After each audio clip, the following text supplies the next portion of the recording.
¿En teoría cuántos son? 8.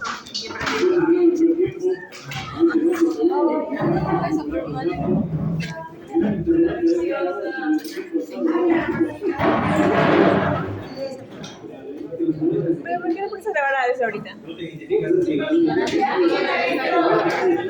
Lo paro ya.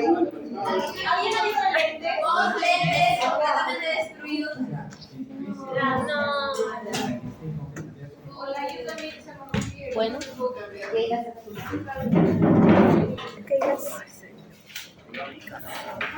¿De quién es el teléfono? ¿De quién es?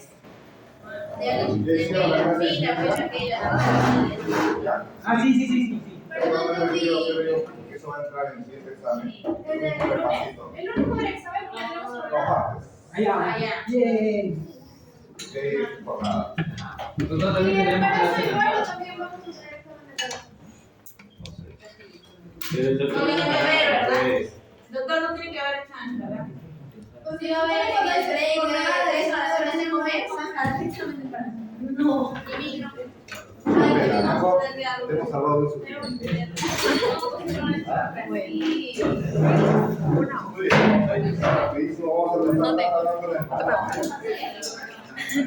Jimena, ¿me regalas otra hoja? Ay, cortita. Y tu lapicero.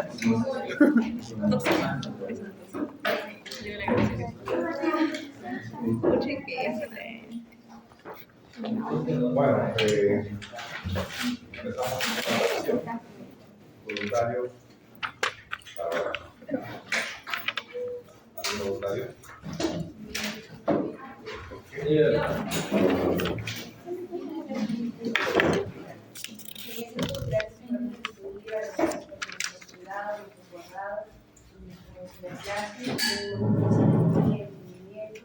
Podamos captar todo lo que el doctor nos explica, que quede guardado en nuestras mentes para poder dar un examen y sobre todo ser buenos médicos en nombre de Jesús. Muy bien, les doy un flash antes de empezar. Un flash informativo. que sea bueno. Ya no soy decano, me han liberado. ¿Cómo así? Así que espero dedicarme a mi pasión, que es la docencia. Ah, ya. Va a seguir enseñando ese lector. Ahí ya tenemos nueva decana, es la doctora Lili Fernández. Pero de ¿Quién es? ¿Lili de Paz? Holanda. Estaba hace 2 periodos. Regresa la doctora Lili Fernández. Y yo regreso a la docencia, espero, no creo que me haga otro sitio más. Yo feliz con la docencia. No tengo ningún problema ni aspiración. Lo anularon. A este nivel de mi vida, he pasado por muchos cargos. Desde jefe de departamento en el Almenara, hemos estado jefe de recursos humanos para toda la red Almenara, presidente de la Sociedad Peruana de Anestesia. Estamos ahora como representantes para Latinoamérica. Soy miembro del Comité de Educación de la Federación Mundial de Anestesiología, ¿no? Junto con un colombiano, el doctor Arisa, y un mexicano, el doctor Julio. Así que el tema del poder no me suena, definitivamente. Ya eso, cuando uno ha pasado por todo, muchas veces siente también la liberación de algunas responsabilidades y dedicarse a lo que le gusta. Y hay 2 cosas que me apasionan. La práctica asistencial de la anestesia, que sería mi primera pasión, y la segunda es la docencia. Yo vengo enseñando desde los 20 años en universidad. Desde que tenía 20 años hice mi primera clase en una universidad en San Marcos, con la escuela de obstetricia. Y desde ahí no he dejado ni un solo año de enseñar en la universidad. He pasado por la San Martín, por Ricardo Palma, por la San Marcos, profesor invitado de la Cayetano. Me invitaron al inicio de la UPC para formar parte, no tenía tiempo en ese momento, no pude participar y estuve enseñando los 2 primeros años sin cobrar aquí en la universidad, porque era un proyecto que lo habíamos gestado y era un proyecto que no queríamos que termine. Nos alegra que ya se esté consolidando con la escuela municipal. Así que vamos avanzando en el mismo camino. Un flash para que ya ustedes tengan la primicia. Muy bien. Quería hacer un repasito de fonética del oxígeno, porque en respiratorio, como hemos visto, el manejo del oxígeno tiene que ser clave, tiene que ser vital. Así que vamos a puntualizarse que ya hicieron esta clase, así que vamos a ir de frente al grano en algunos aspectos sin entrar en muchos detalles. Algunos puntos que vamos a ver solamente para repasar. Contenido de oxígeno en la sangre total. Entonces, ese oxígeno que nosotros estamos respirando, estamos captando del medio ambiente, finalmente tiene que almacenarse en la sangre. Ese almacenamiento tiene como ese almacenamiento o ese contenido tiene que guardarse, ¿no? Tiene que guardarse especialmente de 2 maneras. Uno en la hemoglobina y el otro, ¿dónde? Disuelto en plasma. 2 lugares. El principal, hemoglobina. ¿Ya? La hemoglobina, como ustedes saben, tiene sus 4 lugares, sus 4 sitios para transportar oxígeno. Si es que está lleno los 4, ¿cómo se dice? Saturado al 100% y así sucesivamente. Para calcular, tenemos esta formulita. Necesitamos saber la hemoglobina. ¿Cómo lo averiguo? Muestra de sangre. Necesito saber la saturación. ¿Cómo lo averiguo? Oxímetro de pulso. Lo más fácil, oxímetro de pulso.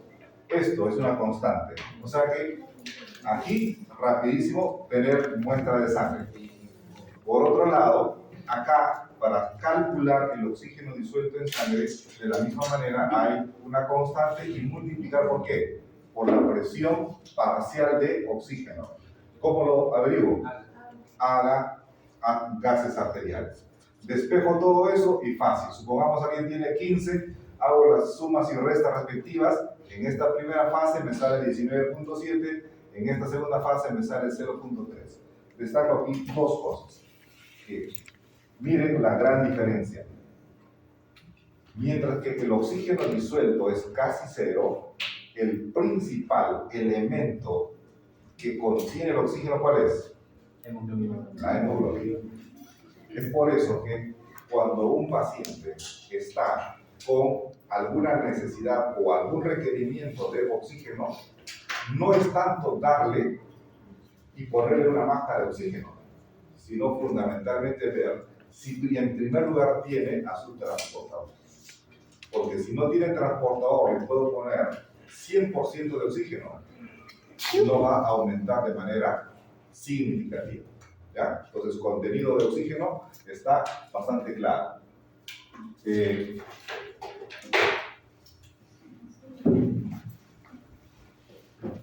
¿Cómo entonces puedo medir el oxígeno de la hemoglobina? A través de oximetría de pulso. ¿Cómo mido esto? A través de gases arteriales. Y la toma de gases arteriales tiene todo un protocolo, una secuencia. Ustedes como internos van a tomar gases arteriales todos los días. Esa es la primera función que van a hacer cuando estén en hospitalización. Interno, ¿está listo los gases? ¿Ya? De todos los pacientes van a tener que ir a las 6 de la mañana a las 7 a tomar los gases, entregarle al laboratorista y reclamar el resultado para hacer el análisis de sus pacientes. Entonces, fácil de tomar en la arteria radial, pero puede ser también en la arteria cubital. ¿Ya? Siempre es bueno hacer el test de, ¿cómo se llama el test? El test de Ale. El test de Ale. ¿Ya? ¿Para qué sirve el test de Ale? Para ver si la otra arteria irriga la mano. Es para ver la suficiencia de la irrigación colateral. Nunca, eso es importantísimo. ¿Ya? se ha visto necrosis por intentos repetidos en ambas arterias. No sale el otro, los dos se pueden trombosar, o si es que yo hago en la arteria principal, de la misma manera se puede trombosar y dar, digamos, insuficiencia periférica. Entonces, importante, en principio, la hemoglobina. Transporte. Entonces, tengo el almacenamiento en la hemoglobina y en la disuelto en el plasma. El transporte de oxígeno en sangre, simplemente al contenido, ¿ya? Al contenido que nosotros ya hemos calculado acá, aquí, lo voy a multiplicar por el gasto cardíaco. Entonces aquí ya entra a tallar el factor de gasto cardíaco, porque el transporte va a depender de la velocidad, el flujo, la frecuencia con la que la sangre se está moviendo. Y haciendo todos los cálculos, ¿no? Al contenido lo multiplico por el gasto cardíaco, me va a salir en relación a estos valores normales que ya se tienen. Aquí se utiliza muchas veces un valor de corrección de 10 porque permite, digamos, integrar los cálculos matemáticos y hacerlo más cercano al valor del transporte de oxígeno en sangre. Otro factor, consumo. ¿Ya? Tenemos contenido, tenemos transporte y ahora el consumo de oxígeno. Es en qué medida ese oxígeno que está siendo transportado llega frente a la célula y en qué medida esta célula lo va a utilizar. Entonces, ¿cómo es que voy a poder calcular este consumo? Aquí entra a tallar un factor importante. ¿Cómo se llama esto? Saturación venosa de oxígeno. Supongamos, quiero saber el consumo de oxígeno cerebral. ¿En qué medida el oxígeno está siendo consumido por el cerebro? ¿Qué necesito conocer acá? ¿Conozco la hemoglobina? Sí, acá. ¿Conozco la saturación arterial? Claro, por el oxímetro de pulso. ¿Y la saturación venosa? No. Por un catéter. ¿Ah? ¿A través de? Un catéter. ¿Dónde? En la yugular. En la yugular. ¿Qué yugular? Interna. Interna. ¿Hacia dónde dirijo el catéter? Hacia arriba. Y cuando Hacia, en forma inversa. ¿Hasta dónde? hacia la base del cráneo. Hasta la base del cráneo. ¿Por qué? Porque en ese lugar, muy bien, está yendo bien. Porque en el lugar, en la base del cráneo, ¿por qué tiene que ser en la base del cráneo? ¿Ah? Ya, pero ¿qué tiene que ver la base del cráneo? ¿Por qué no lo puedo tomar en la parietal? Porque pues, el más el cráneo está en el agujero magno, ¿no? No sé, supongo. Por una razón sencilla. Una vez que el oxígeno se consume o se utiliza, va a drenar por el sistema venoso. Y el sistema venoso fundamental a través del cual el cerebro va a sacar esa sangre va a ser por la yugular interna. Pero, ¿por qué tiene que ser en la base cráneo? Porque si es que es más abajo, la sangre ya se va a mezclar con lo que viene de los músculos del cuello, con la del cuero cabelludo, y a mí no me interesa saber eso, solo me interesa saber del cerebro. Por lo tanto, cuanto más cercano esté en la base, tanto más fidedigno va a ser el resultado de la saturación venosa. Entonces, por eso es importante eso. ¿Y qué tal? ¿Qué tal, por ejemplo, si es que aquí, supongamos, saturación, para fines de cálculo, saturación arterial 100%, saturación venosa 95%. ¿Qué puede indicarme eso? Para eso necesito saber cuál es la saturación promedio a nivel de vena. ¿Cuál es la saturación promedio a nivel de vena? Alrededor del 75%, muy bien. Entonces, si es que yo tengo 95% de saturación venosa a la salida del cerebro, ¿qué significa? Está aumentando la saturación venosa, sí. No se está consumiendo. ¿Y por qué no se consume? Está mal el hemoglobina. porque Está mal. no está siendo utilizado por el tejido. Entonces, o hay necrosis tisular, o hay isquemia, o hay algo que tiene el cerebro que le impide consumir. Y si no consume, prácticamente ya hay muerte celular, apoptosis o algo por el estilo. Entonces, para eso me permite estos datos de consumo de oxígeno. Lo mismo puedo hacer en corazón, en cualquier órgano que yo quisiera averiguar el grado de consumo, ¿ya? El consumo de oxígeno. ¿En qué casos el consumo va a disminuir? Todos aquellos que permiten acompañarse de hipotermia, parálisis, hipotonía o que podría también ser con problemas endocrinos como hipotiroidismo. Es lógico, ¿no? Si es que hay hipotermia, hay menos actividad. Cuando se realiza cirugía cardíaca, muchas veces bajamos la temperatura a 32, 34 grados para que esto me disminuya el consumo de oxígeno cerebral y así evitar estrés tisular, porque a mayor consumo tengo mayores posibilidades de estrés tisular. ¿Qué caso me va a aumentar? Mire, ejercicio, hipertermia, hipertiroidismo, todos los factores estresantes me va a aumentar el consumo de oxígeno. Es por eso que cuando están con un paciente infartado, con coronarios, y ¿sabe qué, señor? No reciba llamadas, le quitan el teléfono, me bajan, no me hagan tanta bulla, que sea en un ambiente relajado. ¿Por qué? Porque ese corazón está a la justa con el oxígeno. Si aumento el consumo de oxígeno, puedo desencadenar un nuevo episodio de isquemia cardíaca o de infarto cardíaco. Entonces tengo que bajar todos los factores que me aumentan el consumo de oxígeno. ¿Ya? Entonces es importante eso. Asimismo, el consumo de oxígeno me va a permitir definir si estoy frente a un paciente hipermetabólico, es cuando el consumo está elevado, o cuando el consumo está disminuido, definir como un paciente hipometabólico. ¿Ya? Esto es también importante para poder utilizarlo en cálculos de actividad física como el umbral anaeróbico. ¿Qué significa el umbral anaeróbico? Esto lo vamos a ver mejor a través de un gráfico. Entonces, la definición lo dice, ¿no? El umbral anaeróbico es la intensidad de ejercicio en la que comienza a incrementarse la concentración de ácido láctico y la de disminuir el bicarbonato. Lo vemos mejor en esta imagen.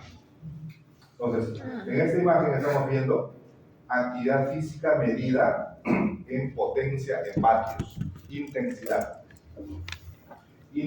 de ejercicio. Por acá estamos viendo la modificación del ácido láctico. Esto debe estar en el intervalo de las líneas punteadas, ¿ya? En este intervalo, acá, entre este intervalo. Pero existe un punto, acá, un punto cuando la concentración de ácido láctico empieza a dispararse. A este punto que sobrepasa el límite superior se le conoce como umbral anaeróbico. ¿Por qué? Porque en todo este proceso el aerobismo está funcionando. O sea, el consumo de oxígeno está siendo suficiente. El cuerpo está utilizando el oxígeno. Pero de repente se ponen a hacer ejercicio de tal intensidad, con tal potencia, que el oxígeno que están recibiendo no es suficiente. Entonces, como es necesaria la energía, entonces se echa mano ¿a qué? A la vía anaeróbica. Y ese punto de cruce se llama umbral anaeróbico. Este umbral anaeróbico, para algunos puede estar en este punto, es decir, a 250 vatios, para otros de repente puede estar en 350, para otros de repente atletas está en 400, y para otros que no hacen ejercicio puede estar en 150. Ahí está la clave de la preparación física. Cuando ustedes hacen ejercicio y se entrenan, lo que hacen es desplazar a la derecha su umbral anaeróbico, que en buena cuenta significa que están mejorando el consumo de oxígeno, lo están haciendo más eficiente. Entonces, este detallito es básico para entender entonces por qué nosotros debemos entrenarnos y qué es lo que se modifica cuando nosotros estamos pues en práctica continua de actividad física. ¿Ya? Y por cierto, ¿están haciendo actividad física o no?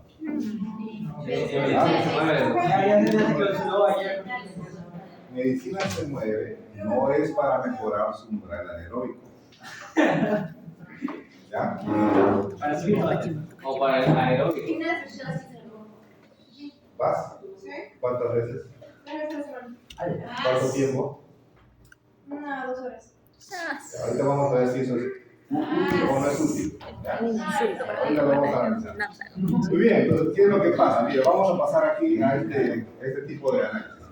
Cuando uno hace ejercicio físico, la carga de trabajo, ¿ya? La carga de trabajo se puede medir como una carga máxima cuando estás echando mano a toda la capacidad de tu fuerza muscular, de tu capacidad cardíaca y de todos los recursos que tiene el cuerpo humano.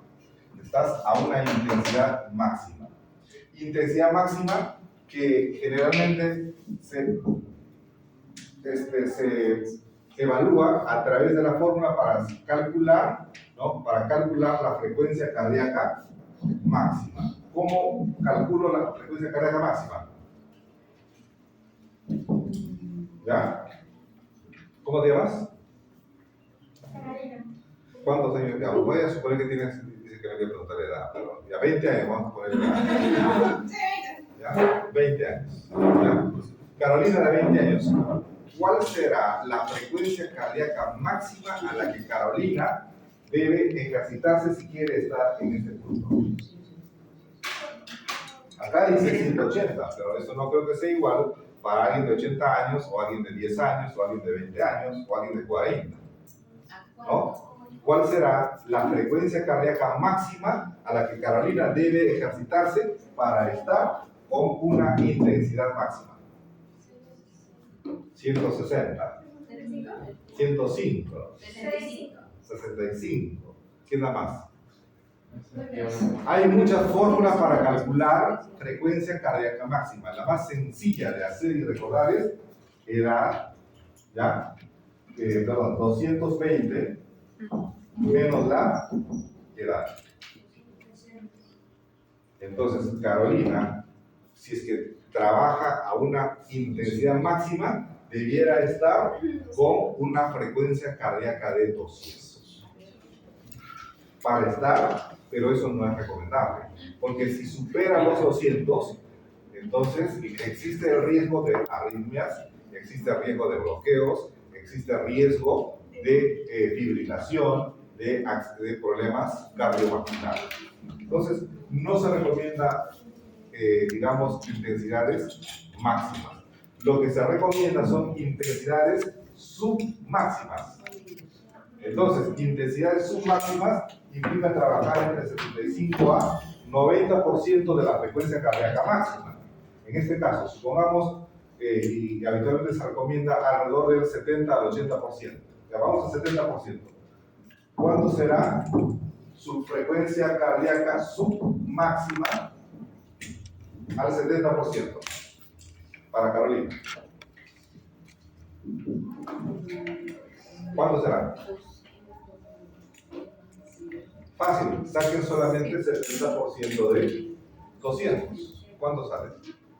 140. 140. Entonces, si es que yo quisiera que Carolina mejore su performance cardiovascular durante la actividad física, debiera tener su oxímetro de pulso o tener a la mano y controlarse. Si está en 100, significa que falta. Si está en 120, falta. Tienes que estar a 140 de frecuencia cardíaca si es que quieres tener un efecto real a nivel cardiovascular y mejorar y desviar tu umbral anaeróbico hacia la derecha. ¿Ya? Mira cómo este tema se aplica a la actividad física. Pero entonces los pacientes tienen taquicardia. Claro. Entonces, por eso es que hay variantes. Cuando alguien tiene alguna patología cardiovascular, lo primero que tiene que hacer es identificar la causa. Entonces, ¿qué tienen que hacer? Te haces un electrocardiograma, te evalúas por cardiólogo, te haces una ecocardiografía, te hace un diagnóstico, se tipifica la causa de la taquicardia. Si es una taquicardia funcional, sinusal, es por falta de actividad física.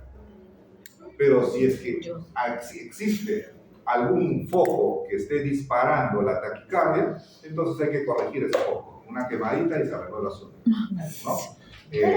Con electrofisiología. ¿Puede haber un diagnóstico que sea así, arritmia así, por desconocido?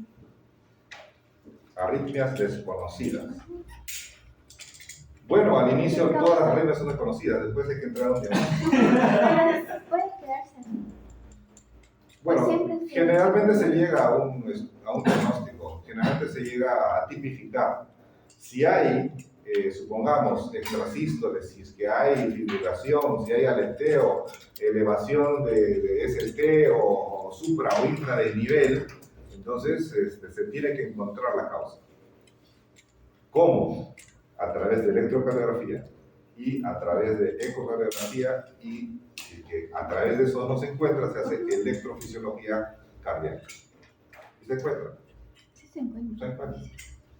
Si no lo encuentran es porque el profesional todavía Debe cambiar. hay que transferirlo a un sitio de mayor resolución. Si te están haciendo el estudio, por decir, aquí en el centro médico no tenemos todo, ¿no? Entonces tengo que mandarte al Instituto del Corazón donde tienen todo el equipamiento, te hacen test estresantes, te hacen tu prueba de esfuerzo físico, simultáneamente te están midiendo tu consumo de oxígeno, te están midiendo presión parcial de oxígeno y te hacen tu trazado constante y se llega a conocer. De todas maneras. ¿Ah? Es que me hicieron unos exámenes físicos, porque yo creí que estaba mal de corazón, pero al final solo tenía ansiedad. Bien. Bueno, la causa de ansiedad en jóvenes.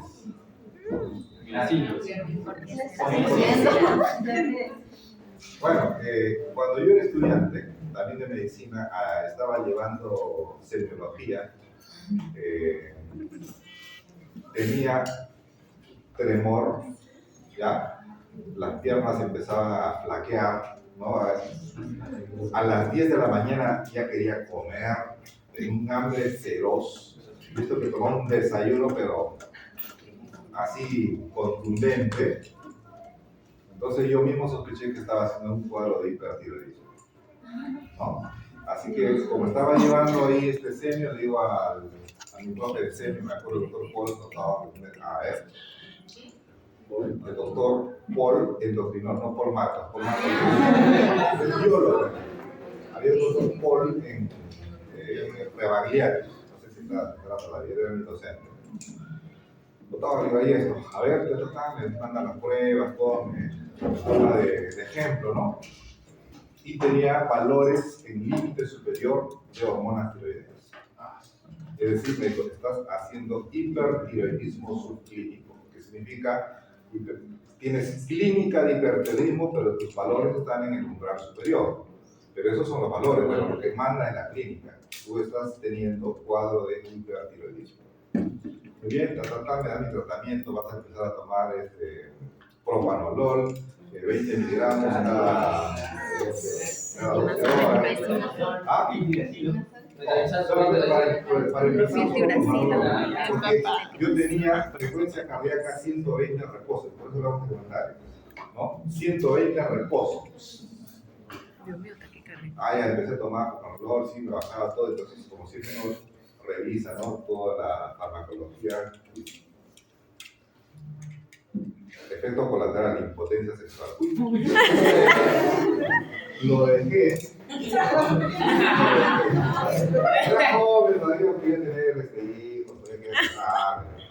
Entonces, digo, empiezo a ver cómo mejorar todo este manejo. Y ahí empiezo todo el tema de actividad física. Me metí a natación, empecé a hacer actividad física. Progresivamente mi frecuencia cardíaca fue bajando. 120, 110, 100, 90, 80, no tomé ningún medicamento, pero fue progresivo y yo mismo me discipliné en hacer eso. Ahora tengo 54 y no tomo beta bloqueadora. 54. 54. Doctor, ¿y cuándo se efectiva? En la mañana, a las 5 de la mañana, 5 millas por día. No, perdón, 5 kilómetros. 5 kilómetros. 2 millas, 3 millas, punto 2. 3.2 millas. Ahí le veo de cuánto manda la mamá de Magali. ¿Por qué no sacas a Magali? No, a Magali. La mamá de ahí. Pero sí salgo, pero más tardecito. Ella sale a las 6. Ella sale cuando estoy de regreso.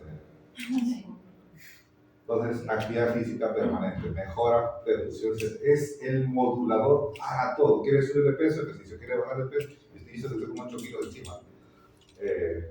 Más boletes por alimentación. Voy a una reunión, comida. Voy para acá, comida. Entonces uno tiene que... Entonces, es tema de estilo de vida también. Pero ustedes debieran iniciar actividad física así, religiosa. Les sirve para todo. Para todo.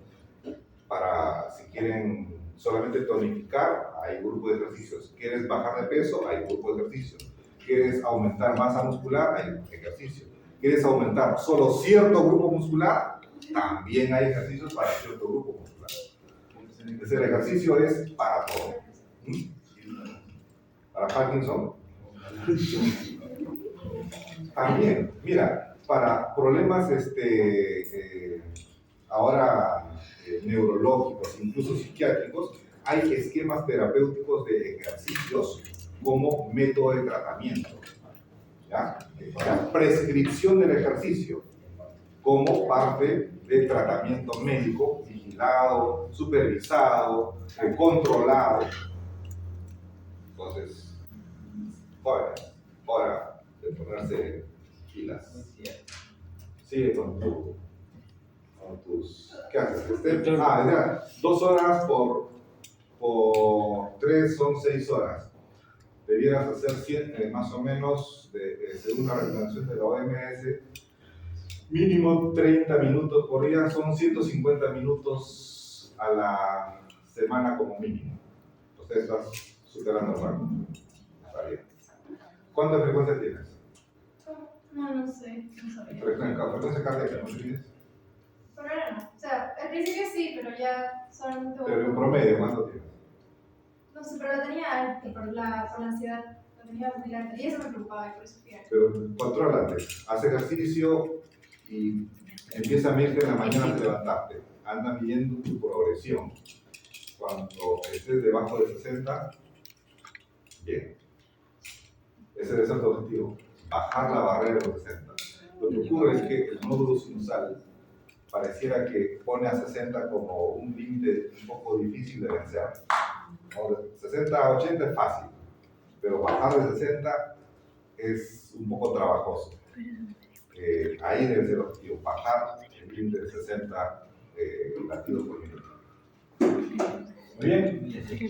Así que ejercicio, prescripción del ejercicio. Jóvenes, cociente de extracción es para ver básicamente la relación entre el transporte y el consumo. O sea, cuánto de lo que llega está siendo consumido. Ese es el cociente de extracción, ¿no? Y ahí lo tenemos. Consumo sobre transporte. ¿Los tenemos que aprender unas fórmulas? Sí. Es para empezar un repasito para el examen de martes. De repente les damos la calcula el contenido de oxígeno si está con un paciente con esta saturación, bla, bla, bla, y tiene esta cantidad de hemoglobina. O cuál será esto y lo otro aquello, ¿no? Entonces, para poder, digamos, presentar unos casitos clínicos en este segundo examen. Muy bien. Y otro esquema importante para temas de la sintética de oxígeno es cómo valorar realmente la oxigenación. Esto ya es la parte práctica en sí a nivel clínico. ¿Ya? Hemos pasado una epidemia o una pandemia donde el oxígeno se ha valorado como nunca, ¿no? ¿Se acuerdan las colas para el oxígeno? Terrible. Entonces, nos hizo pues valorar de una manera significativa el tema de la oxigenación. ¿Cómo podemos nosotros evaluar la oxigenación? Creo que algunas de estas de repente ya lo han hecho, ¿no? Así que por eso, rapidísimo. ¿Han hecho el cálculo de la presión arterial esperada? Vamos a ver acá. ¿Cómo nosotros podemos saber la presión arterial en función del porcentaje de oxígeno que está respirando un paciente? Supongamos, en este momento, ¿cuál sería la presión parcial de oxígeno para ti? ¿Ah? La presión parcial de oxígeno, no la fracción inspirada de oxígeno. ¿Cuál sería la presión parcial para ti en este momento, ahorita? 150. ¿Por qué dice 150? Uno, estás a nivel del mar, ya muy bien. ¿Qué más?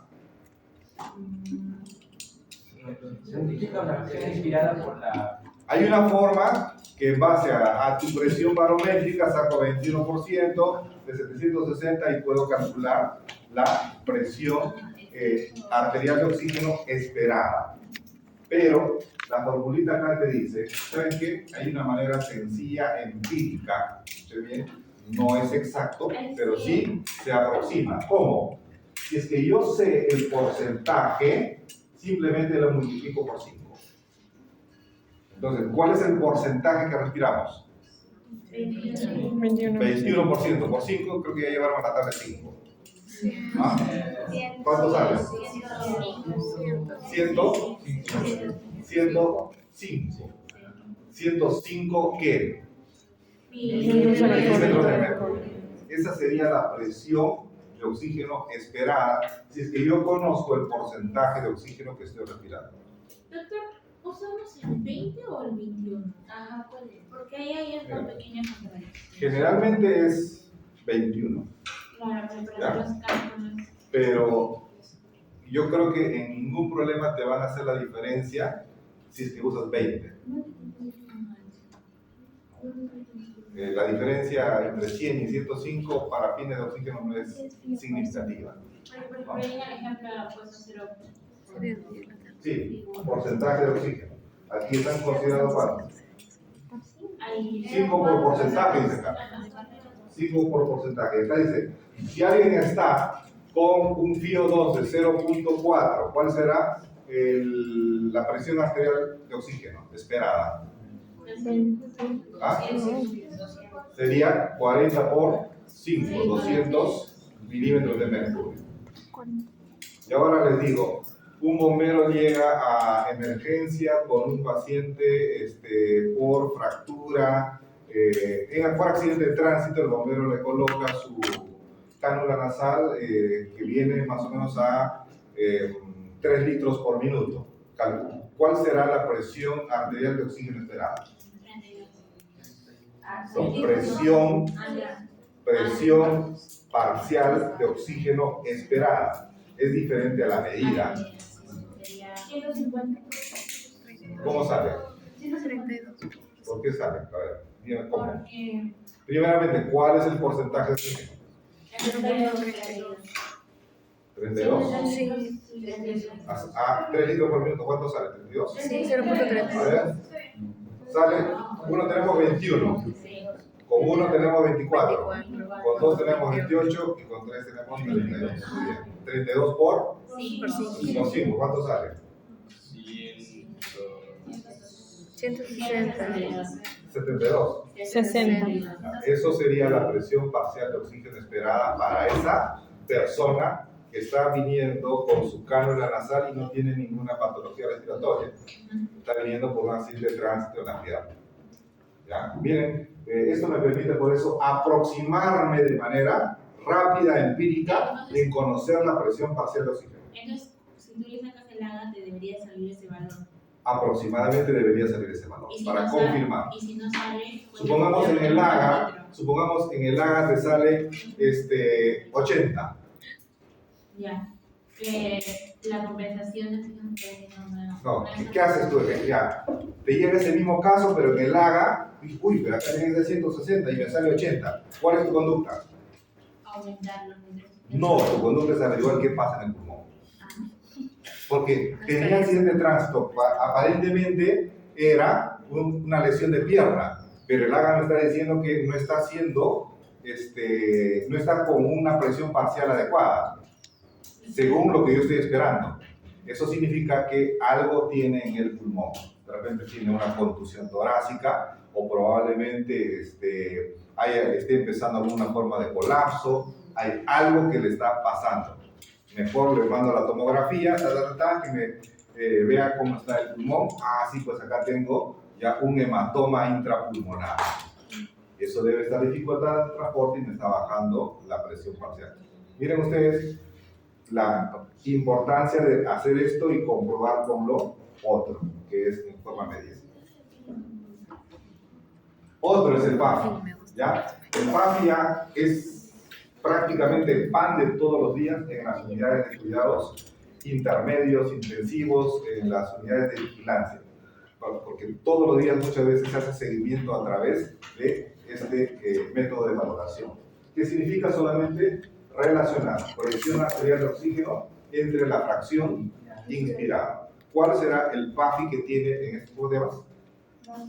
Basti, ¿cuál será tu PAFI en este momento? Ahorita. Para ti, no vas a encontrar nada. Para ti en este momento. 20. Ley, ¿cuál es el PAFI ahorita? 5. Y la presión arterial de oxígeno. 5. ¿Quién da más? 400. Ah. Pues para ti en este momento, dame una cifra. 90. Todos alados. Miren ustedes, ¿cuál es la presión arterial de oxígeno ahorita para ustedes a nivel del mar, personas jóvenes? Un promedio, para fin de cálculo. Pónganle 100 para fin de cálculo. ¿Ya? 100. ¿Cuál es la fracción inspirada para ustedes ahorita? 0,21. No 21. 0,21. 100 entre 0,21, ¿cuánto es? 466. Ese es el PAFI. ¿Ya? Acá dice dividir entre la fracción inspirada, no entre el porcentaje. Es muy diferente. ¿Ya? 21% es el porcentaje. 0,21 es la fracción. Acá te dice multiplica por el porcentaje. Acá sí multiplica por 21, no por 0,21. Acá te dice divide entre la fracción. Por eso es que no debemos confundir los dos términos. ¿Ya? Hay que diferenciarlo. Entonces, otro caso, de repente le pongo en el examen. Paciente que está con tubo endotraqueal, ¿no? Con tubo endotraqueal, está saliendo, digamos, con transporte, con balón de oxígeno, bolseado con balón de oxígeno. Calcule usted el PAFI, ¿ya? El PAFI para este paciente, si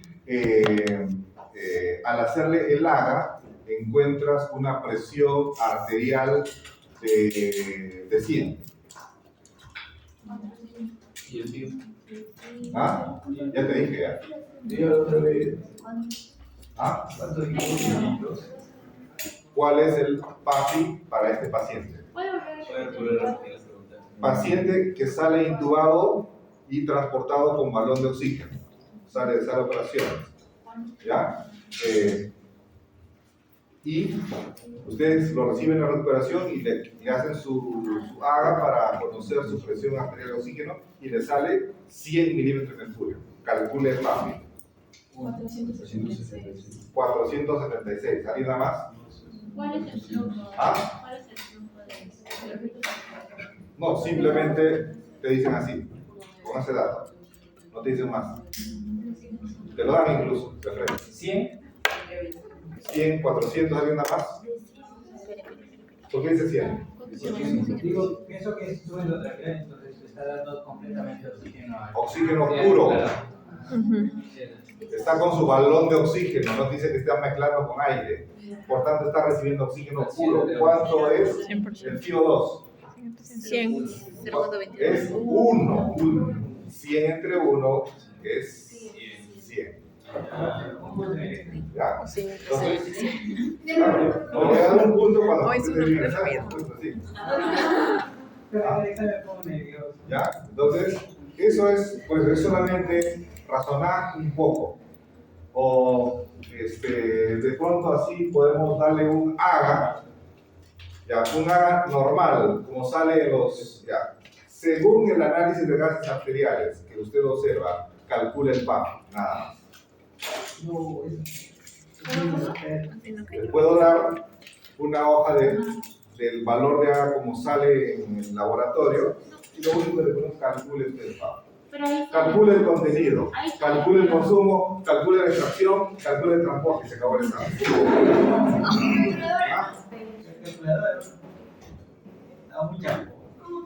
Solo necesitas saber la tabla del 5 y del 1. ¿Cuál es el problema? Y para los casos difíciles, la del 10. Pero te pones nervioso. Más tiempo, más tiempo. ¿Ya? Uy, eso ya porque, por ejemplo, era otro. eso es la persona sumada era. Así que hay, digamos, estos detalles que debemos saber. Para temas de gradiente, ese gradiente creo que también en otro curso, así que no vamos a entrar rápidamente en detalle, solamente recordar lo siguiente. Fórmula de gradiente, si te calculas gradiente, es conocer dónde. La presión alveolar y la presión arterial. Alveolar menos la arterial. Para alveolar tengo esta formulita. Y la presión arterial, ¿de dónde lo saco? ¿De la también? Alveolar, ¿de dónde lo saco? También de la presión, pero de la presión arterial de CO2. Acá necesitas otro cálculo, ¿no? Necesitas calcular. ¿Por qué sale 713? Porque es 760 menos la presión de agua, de vapor de agua. Ya, te está ganando mi respeto y mi admiración. Ya, 713. Es porque se está disminuyendo el valor de la presión de vapor de agua, que es 47. Entonces, quitas ese valor 713 por la fracción inspirada menos el cociente que resulta de la presión arterial del CO2. ¿De dónde sale ese dato? Haga entre 0.8. ¿Qué es el 0.8? No, Sandra. El cociente respiratorio. Entonces, con un haga ustedes pueden calcular el gradiente alveolo arterial. Con el haga vas a tener esto, vas a tener esto, vas a tener esto y el resto simplemente lo calculas. ¿Ya? Entonces, es más, ahora hay hasta calculadores de gradientes alveolo arterial. Simplemente ponen los datos y las aplicaciones de gradientes y te da todo el resultado. Ahora la vida por ser sencilla. A nosotros, en estos tiempos, teníamos para, por ejemplo, calcular la función urinaria, tenemos que colectar la orina, medir la densidad de la orina, empezar a hacer los cálculos con nuestro lapicerito. O sea, era un suplicio. Para los cálculos ácido básico, era terrible. Para calcular, digamos, el CO2, tenemos que ponerle una máscara, hacerle respirar, luego tomar con nuestras jeringas una porción de ese gas y luego llevarle a otro sistema, medir el CO2 y así hacer los cálculos. Ahora le respiras y sale el gráfico todavía. O sea, y encima se complican en vez de gráfico. Bueno, este era un dato para poder avanzar. Seguimos así. ¿Qué hora es? 12 para almorzar, sí. Desde las 7:30 estamos en el trabajo. Qué bueno. A las 2 tenemos que volver. Esta clase. A 12:30 Depende de ahorita. terminemos. Depende de ahorita. Vamos a hacer esta rapidísimo. ¿Cuál es esa? Una clase que estaba pendiente.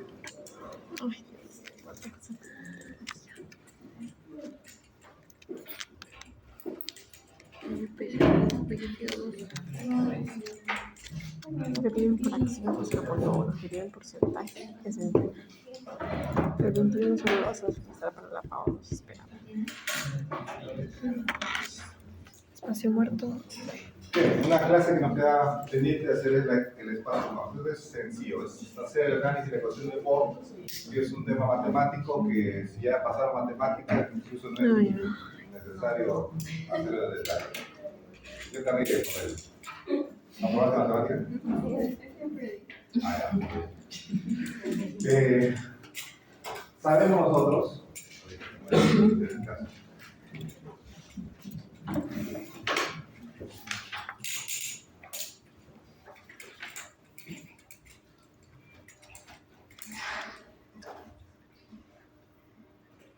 ya. Bien, entonces ya sabemos esta parte anatómica, histológica del aparato respiratorio. Sabemos que el intercambio se hace a nivel alveolar, pero lo interesante que nosotros debemos conocer para saber espacio muerto es que del volumen vital que nosotros estamos respirando, hay un volumen que no participa en la ventilación. Tenemos un volumen corriente, inspirado o expirado para una persona adulta, aproximadamente de 500 mililitros. Sin embargo, de todo ese 500, un bloque, un volumen, queda atrapado en las vías respiratorias y solo una parte llega al alveolo. A ese volumen que llega a nivel del alveolo se conoce como ventilación alveolar, porque es la que va a participar en el intercambio gaseoso. Sin embargo, hay un volumen que no va a participar y aproximadamente de esos 500 representa 150 mililitros. Ese volumen que no participa está, digamos, contenido en las vías respiratorias. Como no hay alveolo, no participa en la ventilación. Es por eso que se conoce como espacio muerto. Y como está en las vías anatómicas, espacio muerto anatómico. Eso significa que puede haber otro tipo de espacio muerto. Y ese otro tipo es el espacio muerto fisiológico. ¿Dónde está el espacio muerto fisiológico? Los alveolos que por alguna razón no están participando en la ventilación. ¿Qué puede ser? Alveolos colapsados, atelectasiados. No participan. Entonces, si yo quisiera conocer de manera real cuál es el volumen alveolar, o sea, el volumen que está participando en la ventilación, tendría que saber cuánto es el espacio muerto, porque es imposible medir, ¿no?, todos los alveolitos, el volumen de todos los alveolitos para saber el volumen alveolar. Es más fácil hacerle una resta. Yo sé cuánto entra, 500, eso lo mido. Aproximadamente sé cuánto es el espacio muerto. Entonces, si es que yo defino mi espacio muerto, mi volumen alveolar va a ser mucho más sencillo de calcular. Entonces, en este caso, no es tanto conocer el volumen de espacio muerto para saber cuánto hay ahí, sino para saber cuál es el volumen real que está participando en la ventilación pulmonar. Entonces, ese es el tema de espacio muerto anatómico y fisiológico que hemos mencionado. Bohr quiso averiguar, hizo su tesis para el cálculo de espacio muerto. No nos vamos a demorar en hacer todo esto. No le voy a preguntar esto, es sencillo de saber. Lo que sí quiero es simplemente llegar al punto de análisis de cómo es que Bohr llegó a este punto. Si yo quiero saber el espacio muerto, lo puedo saber a través de la medición de algunos gases. Midió oxígeno, que no le salió, con CO2, que más o menos se aproximaba, y entonces planteó lo siguiente. Si yo de alguna forma logro medir el CO2 que está siendo expirado, yo sé que ese CO2 que está siendo expirado es el resultado del CO2 que está en el alveolo y que luego este empuja al CO2 que está ¿dónde? En el espacio muerto. Ajá, digo su fórmula.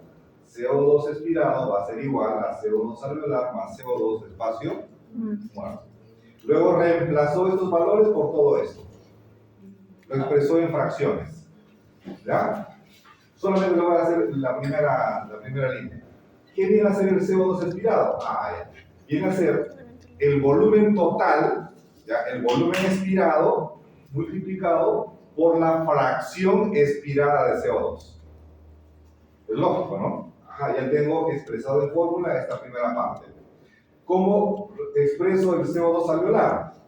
Será el volumen alveolar por la fracción alveolar de CO2, expresado en forma de CO2. Muy bien, ya tengo otra formulita. ¿Y cómo hago este CO2? Es el volumen de espacio muerto multiplicado por la fracción de CO2 en ese espacio muerto, que es más fácil conocerlo como fracción inspirada de CO2. Luego reemplazó, sustituyó, hizo el cambio y finalmente se llegó a una formulita, a esta de acá. ¿Ya?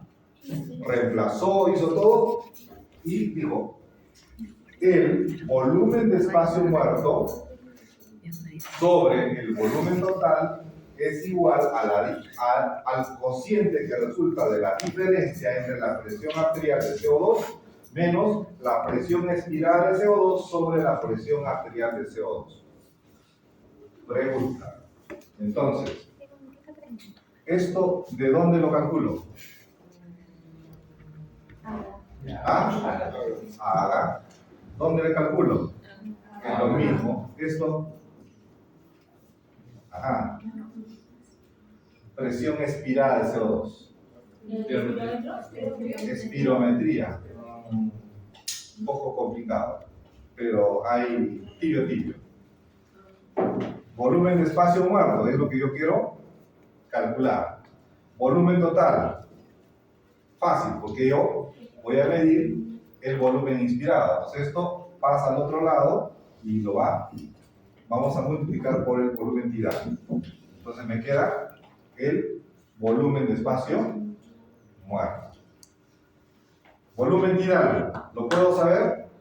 Claro, porque simplemente mido cuando ingresa. Esto solamente me faltaría saber el volumen expirado de CO2. Y esta parte que continúa me permite llegar a ese valor. Entonces Bohr tuvo pues esa capacidad de poder reducir de una fórmula el cálculo del espacio muerto. Para esto es bueno saber que si es que yo quiero medir el volumen expirado de CO2, tengo que medirlo al momento que sale, ¿no? Y entonces acá pues tenemos un paciente que está conectado y tiene un dispositivo. Van a ver ustedes que cuando quieren calcular CO2 van a tener siempre este tubito, este dispositivo. Cuando vean eso es porque están midiendo CO2.